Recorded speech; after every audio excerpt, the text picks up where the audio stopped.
அனைவருக்கும் வணக்கம். இன்று துலாம் ராசியினுடைய குரு பயிற்சி பலனை பார்ப்போம். 9வது வீட்டிலேருந்து குரு இப்போது 10வது வீட்டுக்கு இடம்பெயர்றாரு.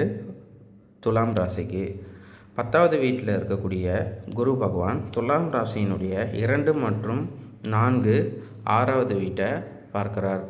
எப்பவுமே குருவினுடைய நியதி என்ன அப்படின்னா, தான் இருக்கக்கூடிய வீட்டை பலவீனப்படுத்தியும் பார்க்கக்கூடிய வீட்டை நற்பலன்களையும் கொடுக்கக்கூடிய ஒரு செயலை செய்வார். அதாவது நற்பலன் இல்லைன்னா விருத்தியாகக்கூடிய ஒரு செயலை குரு பகவான் செய்வார். முதல்ல நல்ல விஷயங்களை பார்ப்போம். கடந்த காலங்களில் துலாம் ராசிக்கு நிதி நெருக்கடி ஏற்பட்டு இருக்கும். அது மட்டும் இல்லாமல் பார்த்தோன்னா பூர்வத்தில், அதாவது முன்னோர்கள் இல்லைன்னா உறவினர்களில் இருக்கக்கூடிய நபர்கள்கிட்ட இருந்து சில கெட்ட பேரோ இல்லைன்னா உதவிகள் கிடைக்காம இருக்கும். அது இப்போ நிவர்த்தி ஆகுது. இப்போது நீங்கள் எதிர்பார்க்காத சில அதிர்ஷ்டங்கள் பார்த்தீங்க அப்படின்னா துலாம் ராசிக்கு ஏற்படும். ஒரு புதிய இடத்த வாங்கக்கூடிய ஒரு சூழ்நிலை வரும். திடீர் பண உறவு ஏற்படும். ஒரு பிஸ்னஸில் இருக்கிறவங்களுக்கு திடீர்னு ஒரு பெரிய கான்ட்ராக்ட் அந்த மாதிரிலாம் துலாம் ராசிக்கு கிடைக்கக்கூடிய காலமாக இது இருக்குது. அது மட்டும் இல்லாமல் 6வது வீட்டையும் பார்க்குறதுனால என்ன அப்படின்னா, எதிரிகளுடைய தொல்லை குறையும்.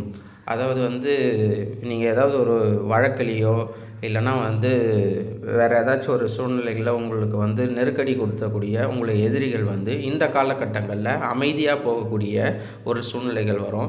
நீங்கள் ஏதாச்சும் ஒரு வழக்கை முடிக்கணும் அப்படின்னு பார்த்தீங்க அப்படின்னா, அந்த வழக்கிலேருந்து நம்ம ஆக்சுவலி இதில் செலவு பண்ணுறது வீண் அப்படின்னு தெரிஞ்சு முடிக்கக்கூடிய ஒரு மனநிலை இருந்ததுன்னா, இந்த காலகட்டங்களில் முடிச்சுக்கிட்டு வரக்கூடிய காலகட்டங்களில் நிம்மதியாக இருக்கிறதுக்கு முயற்சி செய்யுங்க. ஏன்னா இந்த காலங்கள் சண்டை சச்சரவுகளை தீர்வு அதாவது முடித்து வைக்கக்கூடிய ஒரு மனநிலையை கொடுத்து அது முடித்து வைத்து உங்களுக்கு நற்பலன்களை கொடுக்கக்கூடிய ஒரு சூழ்நிலையாகவும் துலாம் ராசிக்கு அமையுது. அது மட்டும் இல்லை, 10வது பாவத்தில் இருக்கக்கூடிய குரு பகவான் என்ன செய்வார்னா, தொழில் செய்யக்கூடிய நபர்களுக்கு மட்டும் சில தடைகளை ஏற்படுத்துவார். வேலை செய்கிறவங்க மற்றவங்ககிட்ட வேலை செய்துட்டு இருந்தீங்க அப்படின்னா அதில் ப்ரொமோஷனோ இல்லைன்னா சம்பள உயர்வோ கிடைக்கும். தொழில் அமைச்சிருந்தீங்க அப்படின்னா கொஞ்சம் தொழிலை கவனமாக செய்யுங்க.